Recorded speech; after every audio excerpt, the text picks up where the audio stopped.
Welcome back to the Real Quick with Mike Swick podcast. Today we have Marvin Vettori on the show, the number 5 ranked middleweight in the UFC and the first top 5 Italian fighter in the UFC.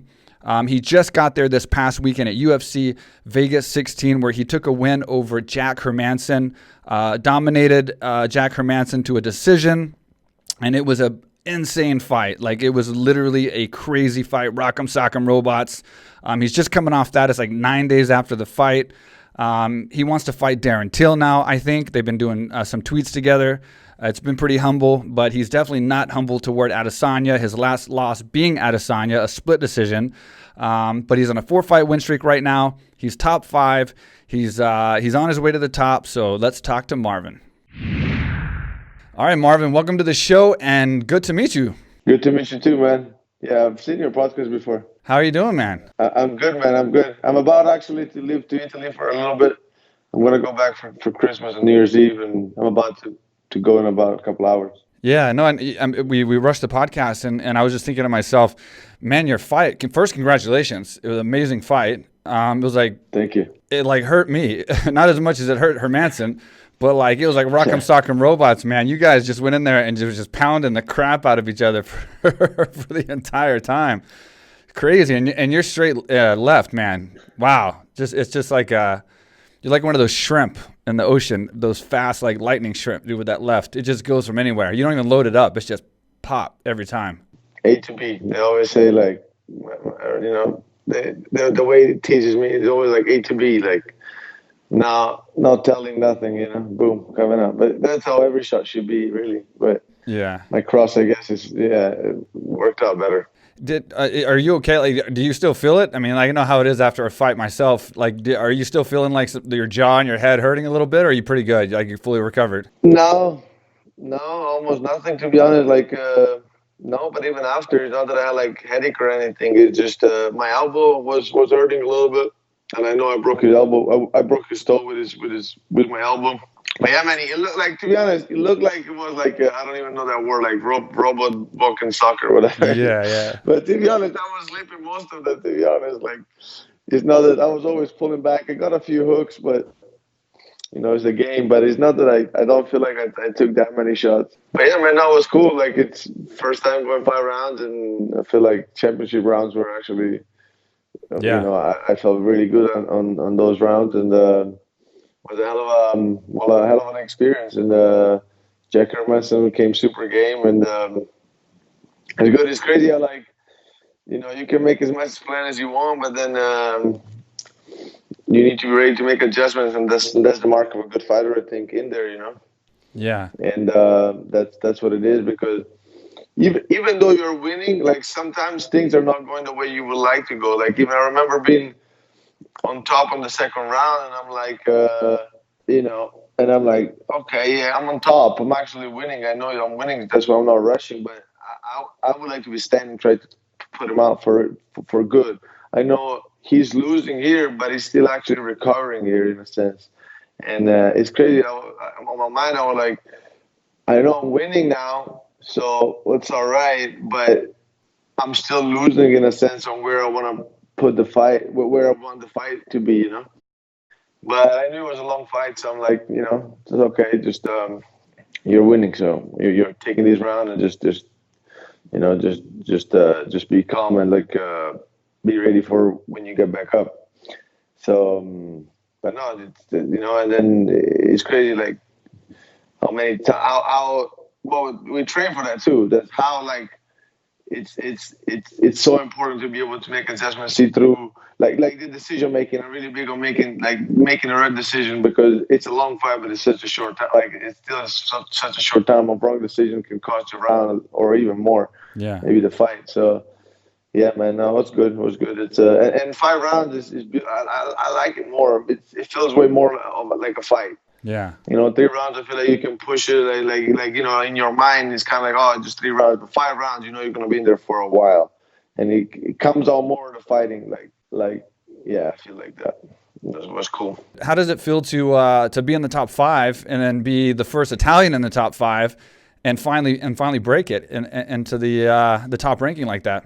It's good. It's good. It's good. But I feel like it's awesome. But I feel like, they were asking me before the fight how it is to make it to the main event, and I kept saying, like the job is far from being done, because I knew that the job would have been done on Saturday in the cage, and I feel like it's the same. Like, yeah, I'm top 5. This just means I'm in a good spot now to get where I want to, but the job is far from being done, and like I said, like opposition is just gonna get stronger if anything. So I'm not planning on slowing down at all, and I know that. And people saw me after, and they're like, "Oh, are you happy?" I'm like, "Yeah, of course I'm happy, but I'm on a mission, Like it's just, it's far from being done. It's like it's good, Like I feel like there's gonna be a time in my life where you're gonna sit back and watch what you've done. What you've done, it's not this time. It's definitely not the time. It's definitely not the time, So, it's there's way more to be to accomplish, and I think 2020 is gonna be great, and I can't wait. But yeah, no, it feels awesome, man. Like I know I made history. Like for Italian MMA, I know I made history. It's just and I know also another dream of mine. It also could be in the way. I mean, I know with this pandemic bullshit, it's gonna be a little harder. But like one of my dreams is to have a UFC show main evented by me in Italy, and I feel like I definitely got a step closer by winning last Saturday. So. I mean, first of all, I want to say Cordeiro was amazing in your corner. His advice was just spot on the entire time. I mean, he's a great coach. Obviously, coming right off, I think he came right off the Mike Tyson fight, and then right into your fight in the corner. And then, did anything from Hermansson surprise you during the fight when you were in there? Like, was there anything that caught you off guard that you weren't prepared for? Yeah, man. Well, Cordeiro was awesome, man. He knew what buttons to touch, and it was great, man. He's honest too, man. He told you right where you were at the whole time. Yeah. And he was cool to see. Like, even I came back, and I was like, I knew that the round was a little bit slow, and I was like, I'm coming back. Like, I knew in my mind, I knew, like, I had to. Yeah. And he's funny. I go back and I say, I'm coming back, and he's like, we have to. Yeah. He did. He was super enthusiastic. And then, well, you know what? So what surprised me was that I saw him getting dropped a few times. He got dropped by Cannonier, and then I think long time ago he got dropped by Cesar Ferreira as well. And but it was a different. I remember watching that fight long time ago. Well, and then after that he really struggled to come back after being dropped. He was always like fading out after being dropped. So after I dropped him, I got a little bit excited, I guess. Yeah. And then we went on the ground, and I know he had some time to recover, but then I was like, I actually expected him to come out strong on the second, and I was like, well, it's gonna come out strong on the second, but I kind of took that as his last stand. It's gonna be his last burst, and then it's gonna fade out. Yeah.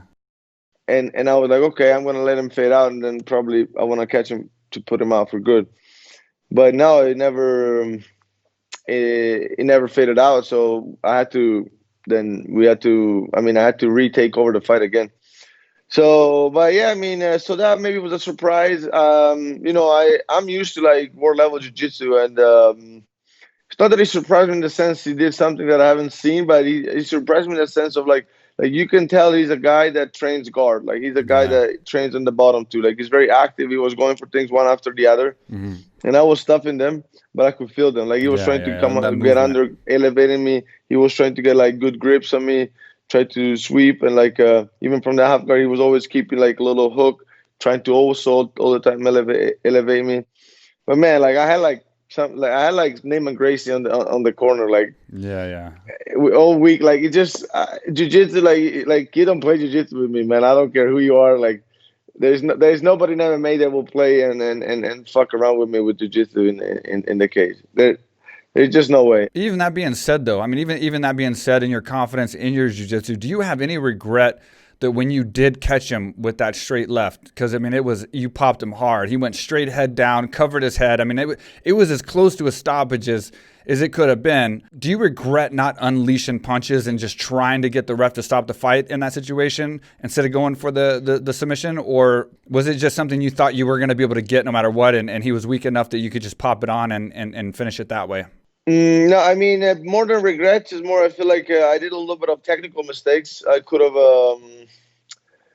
like how did yeah. I mean, I could have like unleashed a little bit more punches, but I think I did a little bit of a mistake. And I remember my last fight, I also threw some punches that weren't completely efficient, and so there's times, especially being such a long fight, I was a little bit more aware of my energy. But yeah, I think. But like I said, even after my fight, like I feel like that I can a lot of things I can still do much better, and that's the crazy part. I was going to ask you that because after your fight, you said this fight's going to make me better or something like that in the post the post speech. What did that mean? So what was it from that fight that made you think that you were going to be a lot better because of it? Like, I guess it was a mistake you made or something you took from the fight. Well, anything like it's just like an experience like that. I'm 100% sure like it's gonna level me up. It's gonna level me up because it's just like every time like you experience something that intense and like with that kind of pressure, and you have to perform under that kind of pressure, and you go 5 rounds with a super game opponent. You know, you can see what really works and what has to be perfectioned or what has to things that like has to be added or polished or like think like like you can that is like like your ultimate you in that moment is like is what actually work in that in like an ultimate scenario. Yeah.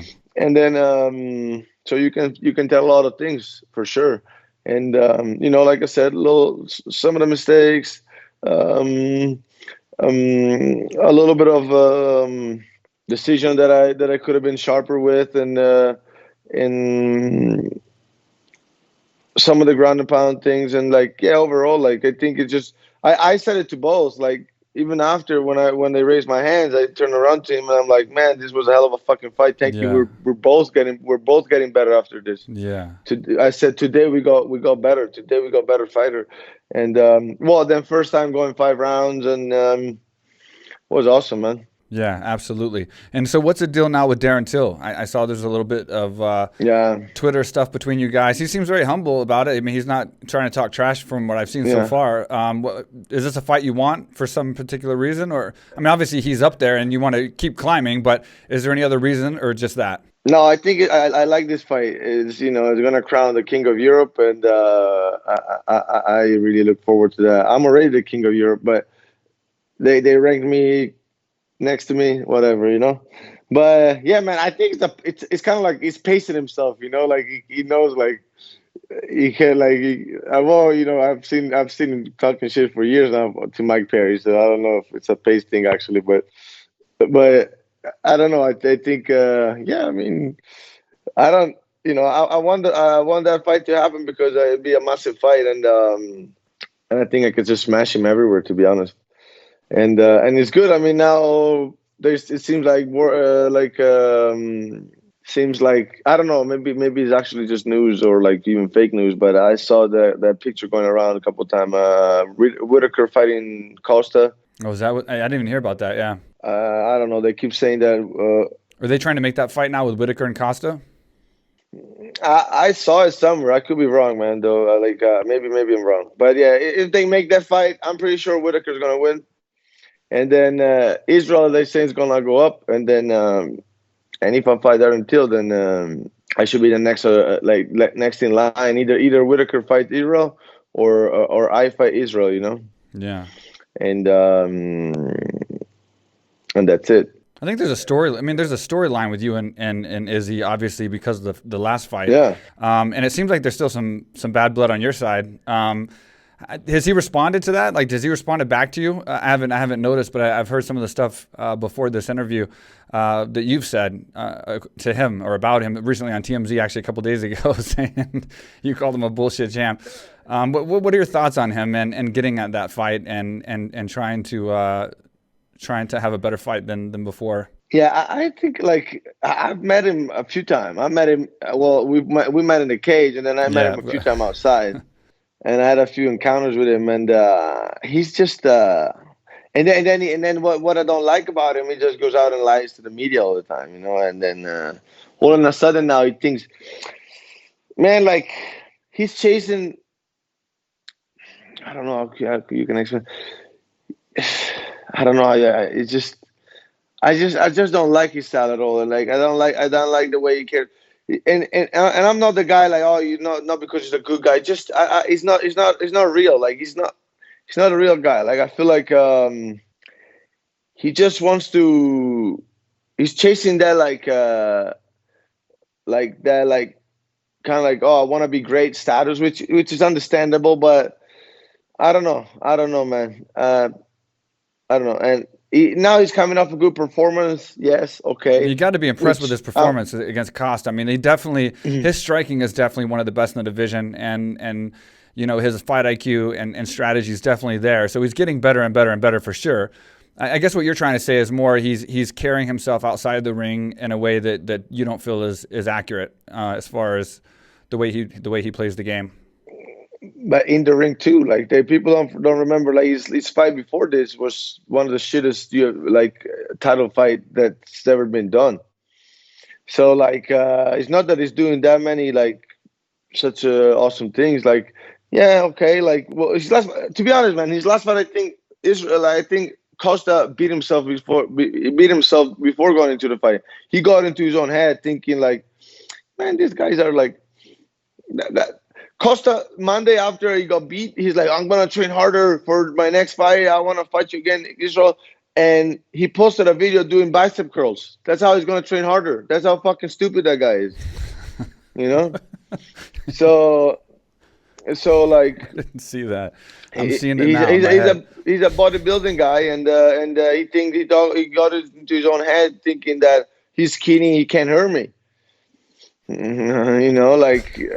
the fuck are you thinking, man? What the fuck? It's in your head.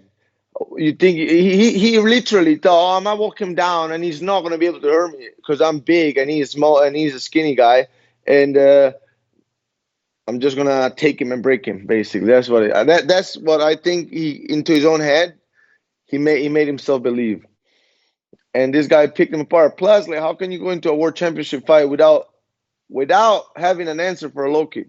Yeah. You can take one, you can take two, you can take three, but then at one point you have to threaten him back with something. You cannot just take a low kick over and over and over. What the fuck? You can be like The Rock and I take a bat and I start giving it to your leg after two or three. You're gonna feel it, man. Yeah, exactly. Have you had any thoughts about Costa? Like, as far as how do you see yourself in a fight like that if you were to get matched up against Costa? Man, I just feel like if I wanted to, he's not gonna catch me not one time. He's not really skilled. He's just strong and tough. But like we all saw with like what he did with toughness, he got hectic and he quit. And I mean, probably a lot of people with such a clean head kick would have quit. But like, at one point, if you're stupid, like.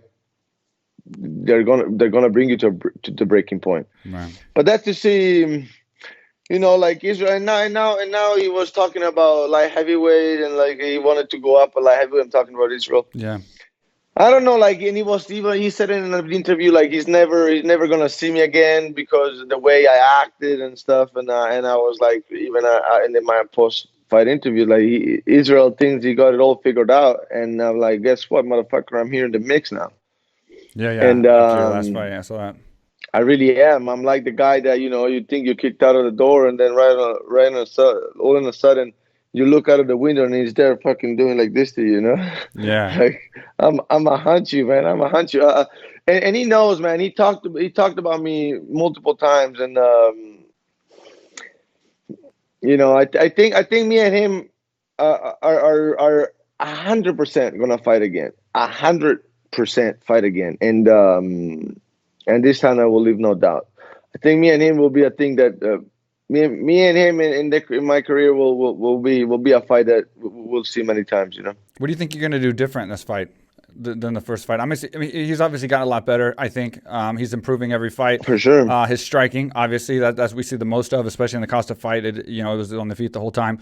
Where do you think you're going to have some more strength and try to win him over? You see, like when I say that he's not real, in general, I say even in his style of fighting, like like he builds off of what he gets, which is a smart way of fighting. But I saw his fights almost. I saw every of his fights now, almost, and since he got into the UFC, and I know he's not a courageous guy. Like with the moment, like, and that's why some fight like with Romero, like he played out to be like that, or like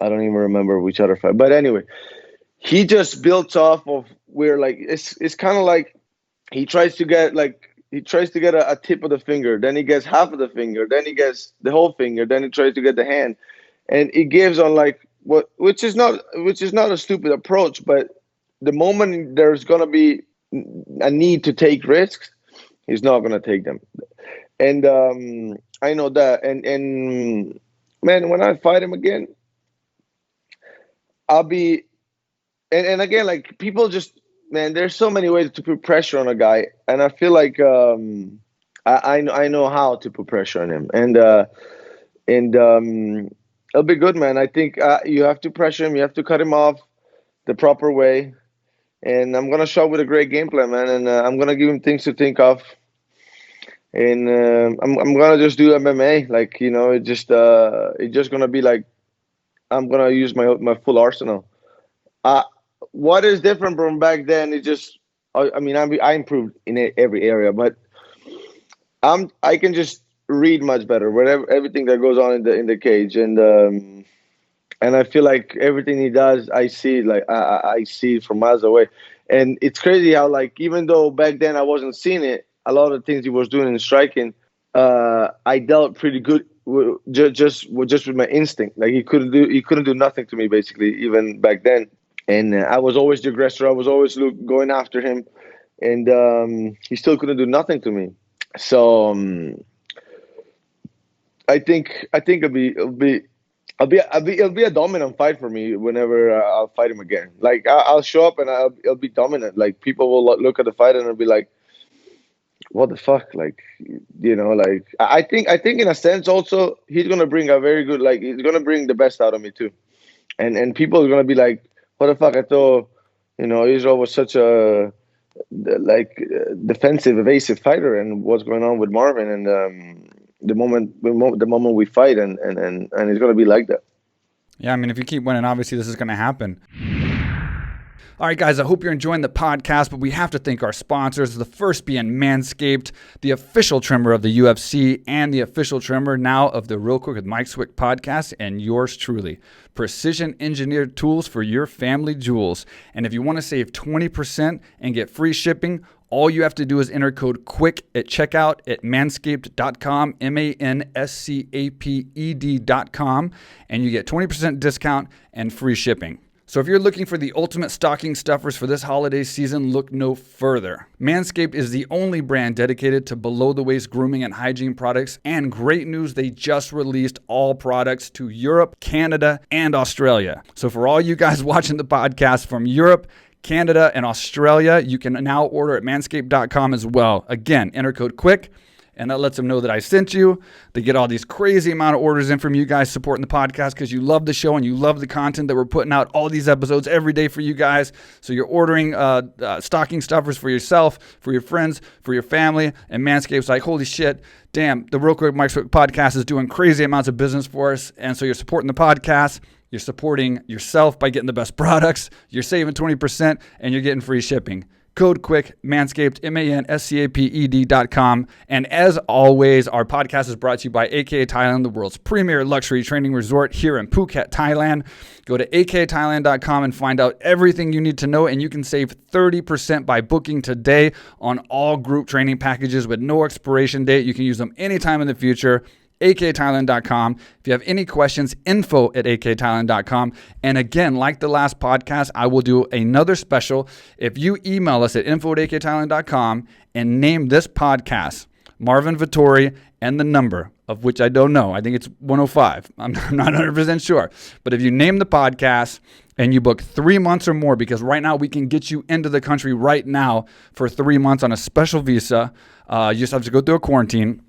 We will save you 50%. You will get 50% discount for the first person that emails us and names this podcast and books 3 months or more of group training. So go to akthailand.com and book and get 30%, or email us, mention this podcast, and get 50% if you're the first one. And if you're not familiar with the gym, here's the commercial. What's up, everybody? I am here in Thailand. This is the first time I've ever been here. Been dying to come here for years. Mike Swick, he's one of the big reasons he's been trying to pull me down here. What he built down here, AKA Thailand, is incredible. There's people here from all over the world.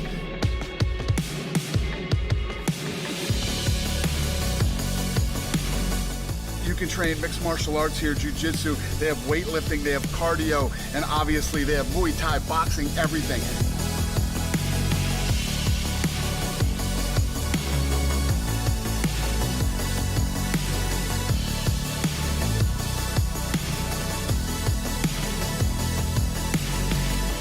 I'm telling you guys, I know everybody wants to go to Thailand because Thailand's so cool, but you can't come to Thailand without coming to AKA Thailand. Come on.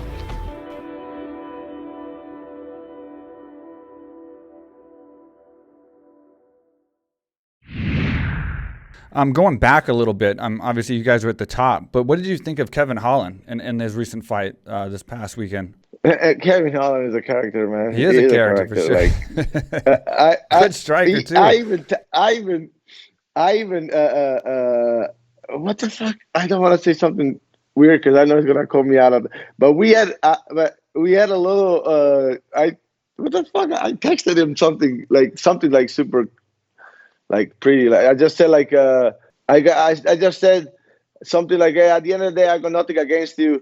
If you gain your spot, I'll fight you again. And then we'll see each other in the cage. And he says for sure something like that. To be honest, man, Kevin Holland, right? I got nothing. It's not that he got mad because I put him in the stroller at that time, right? And I'm not regretting that. At the end of the day, I'm not here to make friends. Yeah. But he got mad because of that. But reality, it's not that I had anything like particularly wrong with him.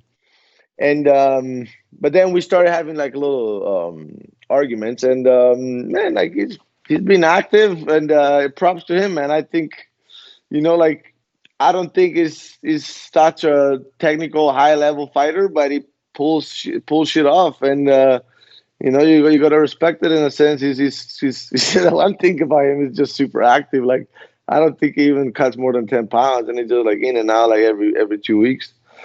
And props. Like his last fight was weird because you would not expect from such a high level jiu-jitsu practitioner being on top and getting knocked out that way. Yeah, I feel like it's a little bit it's almost humiliating for him. I don't know how the hell it happened, but I mean, he is getting old, but still, that was dominant either way. No matter how old he was, it was still some freaking crazy punches from the back like that, and from the knees. Yeah, no. That's the thing. He's such a man. He has such a very freaking style, which is like a freaky style where he's very hard to, and then. But come on now, you're like, I don't think any solid fighter should be knocked out from the bottom. I think it shouldn't happen. Like you don't. Being somebody like Jacare, just with a little bit lack of respect, I guess, in the punches, because he got taken down 2 times in like how long? 2 minutes. That shows holes on wrestling, on Kevin Holland's wrestling. But at the same time, he shows to be honest, he reminded me a little bit of Tony Ferguson the way he fought a little bit. Yeah, he didn't seem worried about the takedown. Like you could tell when he was getting taken down, he seemed like he wasn't afraid of the takedown, and he wasn't afraid of going to the ground. He was steady striking and aggressive towards Jacare as he was going down, but he wasn't also assuming he was going to win on the ground, and that obviously wasn't his plan. But he didn't seem scared. He didn't seem worried. He didn't seem and you could definitely see that when he was going down. You're right. It's a very chaotic, freaky style. Like it's you beat that with being very solid in every position, and without going into like unknown territory in a sense in the fight. And you got to respect him because he's making things happen somehow. Yeah. For sure. And he has such a skinny like body type that he whips these punches. They hurt. Like I give props to him. Yeah. And you can really see even when he hit pads, like his shoulders are really down and he's never tense. It's props, and he's active. Yeah. That being said, I don't think technically it belongs to the top, but sometimes it doesn't matter. You got some of these guys that are really unorthodox that just continue knocking people out like the old school guys. So sometimes it doesn't matter. But I definitely see a bright future with him for sure. But he's definitely on his way. But you guys obviously are farther ahead and got a lot of bigger fights to worry about. Yeah, but to be honest, man, like if he gains his spot. Man, like I basically already called out anybody in the top 5. Like, trust me, like I love fighting. I want to fight everybody. It's okay. So do you spend most of your time? You train full time at Kings, correct? And then do you spend a lot of your time outside of training at Kings in Italy? Do you go back and forth a lot, or do you stay kind of around Kings? No. My MMA career is here. Like when I go back, I'll still train. I'll do sometimes I meet with people that I've. I now I'm going back, and maybe I'm gonna try to meet up with Chamizo if I can. I know a lot of times he's in Italy, like world champion in wrestling, originally from Cuba, but it's fighting for Italy. So I know, something like that. I always stay active, even when I go back. I cannot stop training. It's just I'm the way I am always. Like I already train. I already started training. I went biking yesterday. I was in the gym. The other day I was doing some pads. It's just I cannot stop training. So even when I go back, I always do something every day. But when I get ready for fights, I'm always here. Like I'm here 95%. I'm here 90% of the time. So yeah, Kings is definitely my home. And then I'll train boxing with another coach. He's awesome. His name is Julian Chua. And then I do conditioning with Chase Chicos. With the Chase Your Dream Performance, and then I have an Italian nutrition. I mean, my camp is it's here. I train jiu-jitsu with Romulo Barral in Northridge, Gracie Barra, Northridge. What's your training week like as far as like for fight camp? Once you're in fight camp, what does your week look like? Yeah, I can have a little adjustment depending on who I'm fighting, but overall, like I always train twice a day, every day, and normally I kind of split evenly jiu-jitsu, striking, and wrestling, to be honest, and sparring. So a little adjustments, but I try to get in like 2 jiu-jitsu session per week, 3 striking, 3 wrestling. Can be maybe sometimes 5, 6 grappling overall. Yeah. And then 2 conditioning session, and then like Saturday I take it, like I just go over my stuff. and then normally actually Saturday morning I wrestle. So yeah, I mean, like that, I just like make adjustment here and there. And you grew up in Italy, right? I mean, you spent your Yeah, whole yeah. childhood there. So for me, it was like the Karate Kid. I watched the Karate Kid and got all motivated. Got in Taekwondo when I was like 8. For you, like, what was it? What was it that got you into martial arts when you were a kid growing up in Italy? And what did you start with? For me, so I was always in the gym because my dad would bring me, and my dad was like a teacher of some martial arts, but more like as I was in the gym more playing, and I did that for a while. But what really got me into was was watching videos of Fedor, Yeah. and yeah, Fedor was my idol, man. And I love his fighting style, and then I got into more, and then I was watching Wanderlei Silva, Shogun. I remember watching that video of Shogun coming back to Brazil with 2 belts, and I remember like Yeah. I I was like, remember that. man, that's so awesome. And then this guy is Cro Cop. I remember watching Fedor and Cro Cop, and just remember like, man, what a fight! And this all that, and then so that's what got into me. Like it just like blew my mind off. What did you start with? Like, what was your martial art that you started with in the beginning? So I started with kickboxing, right? Like first thing I started was Yeah. kickboxing, but right away I knew I needed to do jiu-jitsu. So I found like a jiu-jitsu gym. Then I did jiu-jitsu. Then I found an MMA gym. So I was doing MMA, I was doing kickboxing, and then I was doing jiu-jitsu. Then realized really not too long after I needed to do wrestling. So I actually, where I'm from, um, they have a gym.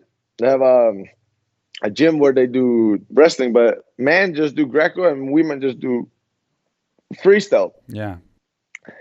So I started doing Greco for a while, like year and a half or so. And this is like when I was like 16, I think. Then I went on like that for a couple of years, and then you meet people. I started sparring, going around gyms, and I was trying to do everything. Like, I was still like I was really putting in the work. When I like I started like being like 3, 4, 5 times a week. Then I wanted more. Then I started like I remember like I was going to school, and then I was like leave around like 4 p.m. and then take the train, go one place, train. On my way back home, stop to another place, train, and come back around like 11 p.m., 10 p.m., and that was my life. The last 2, 3 years of high school, Wow. and and then I finished high school, and right after I moved to London, and I trained a London shoot fighter for like 2 years and a half, not 2 years, yeah. I moved there and I didn't know anybody, and I just started like I started working as a bouncer and funny because I was just like 19, 20 working in London as a bouncer, and then fighting and then training and fighting London shoot. Yeah, and that's where I started like you know I thought I was doing things seriously before, and then I realized I wasn't, and then that's where I actually started like doing things properly. Yeah, sounds like you were just going for it, like right from the start. Did you have a backup plan? Did you have anything else you were interested in if you weren't fighting today that you'd be doing or that you'd be enjoying as far as your life, or was it just always I'm going to be a Yeah. fighter? No, I always said to me like I don't want no backup plan because this is Yeah. gonna work. I was like all in on this, and that's I knew it was gonna work, man. I was like, there's no way it's not gonna work, and I was really motivated to make it work, and I did. And then the moment I moved out, I was like, I always reminded myself, even when I'm here, I always it always automatically remind itself myself that I'm here for a reason. Yeah. If I just wanted to live a nice life and a comfortable life, which probably I wouldn't be satisfied with, but it would have been comfortable. But it's not the comfort is satisfying most of the time. So I was like, I would have been in Italy. I would have been in Italy with my whole family and just chilling out there. Yeah. But I had other plans, and so I was like, I'm out, and I'm chasing this dream of mine. And I realized I was like, man, like at one point I was like, just finished high school, and I'm like, I remember being there and asking myself, is this what you want to do? Because if not, like if I'm staying here, I'm just compromising. It won't bring me where I want to be. Yeah. It's just gonna be like, and I was like, well, I either have to move at least somewhere else in Italy, either Milan or Rome at least, or I have to move somewhere else. And I knew like in Italy it would have been a little bit harder to find another job to do both, And then I was like, fuck it. At this point, I'm just gonna move to London. Yeah. And I did, man. Yeah, like the houses I ended up being the first couple of times were like pretty crazy, but it's good. Like I feel like that like being by yourself like that, like really be like completely leave and like completely go into an unknown territory, just speed up the growing process like 10 times. Like it does. like you gotta Life be experience. spot on. Like it's not. Yeah. So it was good. Yeah, I got to say, first of all, your country is one of my favorite. I absolutely love Italy. Is it growing as far as the popularity of MMA there? Is it to a point? I mean, you're going to be representing Italy, being that you're the top 5. It's the first top 5 UFC fighter from Italy, and potentially, working your way to number 1 contender and possibly a champion. Is it growing there? Is it gaining like a big fan base in Italy, like the other countries, or is it kind of slowly kind of taking off? Or not taking off? No, man. There was a moment where we were like 5 or 6 in the UFC. They just and that never happened before.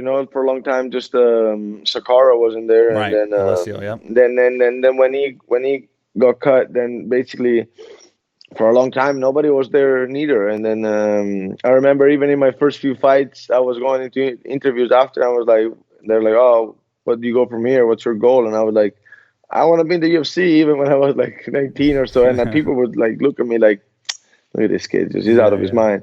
Because the UFC for an Italian guy was so far to even think of that Italian MMA almost forgot about the UFC. Yeah. But I was bold enough to always just think, no way, I'm gonna fucking make it. And then so then after that, we had a moment where like 5-6 people were in the UFC, 5-6 Italian fighters were in the UFC, and then a lot of them got cut. And then I think now we just remained 3, I think. Yeah. Which funny story, man. One guy that is still in there, it's a guy that I wouldn't say grew up with, but one of my first training partners. And where I'm from, there's nothing. Like, it's not that there's not any gyms or anything like good gyms. It just, I guess, I don't know. Is the air, I don't know. Yeah. But he made it there, but he's not doing that good yet. Alin Amedowski, he's not doing that good, but we'll see. I think he's gonna get another shot. But what I'm saying is, like, he's definitely growing, man. He's definitely slowly growing. It's just I don't know, man. It's a complicated situation because it would be beautiful for me to see a solid setup in terms of like camp back home, back in Italy, anywhere. But it's hard, like that. I don't know what it is, to be honest. It's just like mentality a little bit. I don't know. It's just sport culture in a sense too. Like I really felt the difference when I'm here about sport is like really considered something like it's important to do. Like, it's a career you can take. In Italy, you do sports. They're like, oh yeah, but what do you do? What else do you do? Right. What else? Do you work somewhere else too? So I feel like it's also that, like, a lot going into sport. Meanwhile, in Italy, it's like, yeah, of course I do sport, but then there are the holidays. We're gonna close 15 days, and we're not. Right. You don't train during the holidays. If you tell me that, I'm like, what the fuck you talking about? My holidays is there's never holidays. Yeah, exactly. So it's just that, maybe, I don't know, but it's just slowly growing, and I look forward, and I feel like it's one of my tasks during my career will be to make it big in Italy. And I think it's come, like, even like from my last fight, a lot of like Italian media came together and it started blowing up. And It's good, man. I know I have this, like, I wouldn't call it burden, but it's like this thing that I know that I have to represent Italy in the best way, and I will do it, and I will make MMA a big sport in Italy, and I hope in the next future there's gonna be like a good setup for people to get ready even at the highest level in Italy. I think it's coming, man. I think it happens, and it can definitely happen with you as well. And we've seen this with Jan. We've seen this with, obviously, at the very top, Khabib. I remember watching him with, like, President Putin and, like, the world leaders and sheiks in Dubai. And, Conor has, like, Ireland behind him. And I just had Chito Vera on the podcast. He's huge in Ecuador. So it's like the bigger these guys get, the countries do start getting behind these guys when they become big athletes. And Chito had like the president of Ecuador either tweet or message out a congratulations after one of his fights. And he's coming up. I mean, he's not even at the top like Khabib and Conor and stuff. So it's definitely coming around. It's definitely changing around the world. And when these fighters get to that top 5 and start fighting for the championship and stuff like that, things happen. I mean, we've seen the same thing with Ngannou and Adesanya as well, in their countries. I mean, it definitely is changing things. So I definitely believe these other countries will come around, and it's an interesting sport. It's definitely an interesting sport. So it's easy to understand, and people are proud to have their countrymen doing good things. Yeah, no, for sure, man. It will happen for sure. Let me ask you, what do you think about, just a couple quick breakdowns real fast. What do you think about the Dustin Poirier and Conor McGregor fight this time? How do you see that fight going, and what are your thoughts? I don't know if Dustin can go in. I think Dustin standing is how do you call it, like is the toughest dog out there. Like, there's nobody that can slug it out with Dustin. Then you see Khabib taking him down, and basically he picked him apart in like a round, not even, So, but standing, you don't want to fuck with Dustin in a sense. He's good. Like, he's good. Nobody came out alive. Like, nobody came out on top slugging it out with Dustin. Yeah, it's pretty crazy. But I feel like Dustin sometimes can he doesn't shows up like 100 mentally, and Conor is so good at capitalizing that, And he's a good starter too. Conor's a really good starter in that first round. He can exactly. do a lot of damage, which can change the fight, especially like with what you said. If a fighter's not 100% laser focused and confident, and they're already kind of tipsy on fighting Conor because of how big he is, he can definitely change the impact of that mindset, with like how he came out with Cowboy, how he comes out with everybody. I mean, even in Khabib, he came out strong with Khabib. Yeah. He's a strong starter. So Dustin's going to have to, I think, weather that first round and then try to turn, like what you said, into like a slugfest and try and get in there and make it a dogfight. Yeah, that's the thing. Like, I thought about this a few times, because a lot of fighters plan to start getting into the fight a little after the bells rings, right. Absolutely. And Conor doesn't let you get into the fight. Nope. If you're not in the fight the moment it starts, Conor does not let you get into the fight. Yep. Conor is like looking to crack you from first second. The very first second. Yeah. If it slugs it out with Conor, like the odds just go like this for Dustin. But if Dustin comes in a little like hesitant, Conor still has a chance. But I'm gonna go with Dustin for this time, to be honest. Yeah.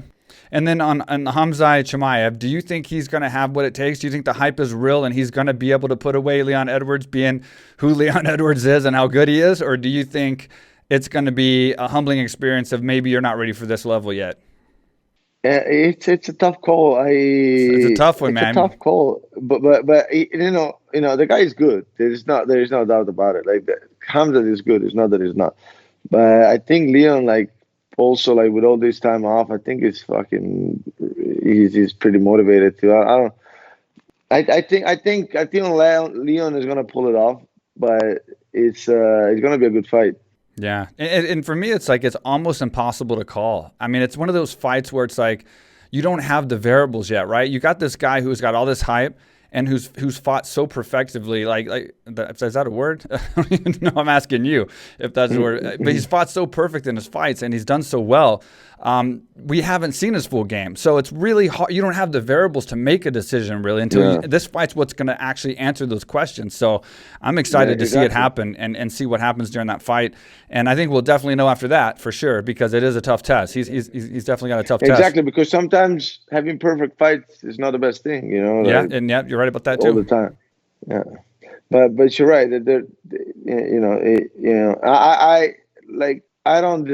don't. You know, he's good. It's not that I'm it's not that the discussion is about is Hermansson good or not. He's like Leon. He's a really tough guy. It's tough opposition. You know, yeah. Well, last thing, man, I want to ask you. I like asking guys at your level that are that top 5 because a lot of our followers and up and coming fighters just want to know from the guys at the top. Do you do a lot of research and study tape and really break down your opponents? Or are you one of those fighters that kind of don't want to do it and allow your coaches to do it? Or are you just one of those fighters that just train hard for everyone every day? I have all 3 that I've talked to. So I'm just curious what you do so that when people watch you fight, they know what you've done and how you've prepared as you get in there. Yeah, for sure, right? I'll watch, I'm not gonna watch 10 times the same fight, but I'm gonna watch his fights a few times. I'm gonna watch them again with my coaches and with my coach, and then I always would like my coaches to watch it a little bit more too. You know, I think you want to watch them as much as you know what you're gonna do, and then really make that stick in your mind. You know, and then again, if I need to, then I'll get my coaches or somebody that I know that can give me a different look on them to watch them, so I can get a different perspective from it. Me watching it 10 times, I don't think me watching it over and over and over and over and over. I don't think it's smart. I don't think I don't like that. I don't think it's that great of an approach. But I'll definitely watch it a few times for sure. Before we go, I want to invite you to Phuket. So if you ever come to Phuket or Thailand, come to Phuket. Come train at AK Thailand. I got a nice gym here, and I'll show you the islands. We'll train. We'll have some fun. Have you been to Thailand before? No, never, man. It's on my plans, so it might happen soon. Yeah. Well, you are formally invited. So if you ever want to come, let me know, man. And we got a great setup here. It's a cool island, and it's beautiful. Thank you. And we'll definitely take care of you. Thank you very much, man. I appreciate it. Thank you. Well, awesome. Well, thank you for taking time out for doing the podcast before you rush off to Italy. Congratulations on your momentum. You made it to the top 5, 4-fight win streak. Great win this last weekend. Only good things ahead. I hope you get the Till fight because I know you want it. I think that's going to be a great fight. I'd love to see you two throw dukes and just get out there and rock 'em, sock 'em robots like you did with Hermansson. Congratulations again. Good luck, and wish the best for it. And I'd love to have you back on the show once you find out who you're fighting, get a quick update closer to the fight, and see how things are going, see how your training camp's going, and see where your mind's at and everything. Awesome. Thank you, Mike. That was good. All right, brother. Take care. Thank you. Bye-bye. All right, Marvin Vettori. Great podcast. Good talking to him. I've never talked to him before. These young up-and-coming guys, it's interesting for me to talk to and get to know just as well as you watching and getting to know through the podcast. It's really cool to talk to these guys right after their fights, especially. He just had that great fight against Jack Hermansson. I'll say that name eventually right on this podcast. But it was a crazy fight. I know most of you guys have seen it and are watching every one of these fights during the pandemic, but it was just a rock'em sock'em robots. Crazy fight. And he sounds excited. Marvin's happy to be in the top 5, the first Italian, like we said, to make it in that top 5. I think Darren Till is a perfect opponent. I think he called it. I think that seems to be what should happen next. And it sounds like Darren Till agreed to it. So I have no reason to doubt Dana's going to put it together. I'll be a big fan of the fight, just like everyone else will. So I guess we'll see what happens. Hope you enjoyed the podcast. Please leave us a comment. Guys, we post these podcasts on YouTube 9 hours before we do on the audio platforms. We are on all the audio platforms, but we post early on YouTube as we're trying to build the YouTube up. We love the YouTube show where we can see each other. We put a lot of emphasis on that, and it's just what we're trying to build up right now. So we're doing a little early bird special. 9 hours early on YouTube, and then 9 hours later on all the audio platforms. So get to YouTube first. We have a podcast coming almost every day this week. We just posted Calvin Cater. It's actually just posted like a couple hours ago. It's going on right now, which we did night before last. And now this one will post tomorrow. I have another one tomorrow that'll post the next day. Another one the next day that'll post the next day. I hate naming names because I don't want to jinx myself, but we got some really good podcasts coming up. We're trying to cram as many in as we can before Christmas.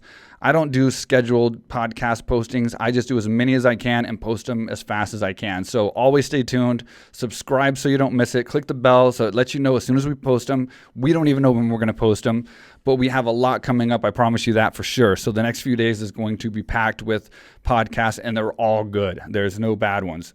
So leave a comment. Let us know what you think. We love hearing the feedback. We love the support, and we will see you next time.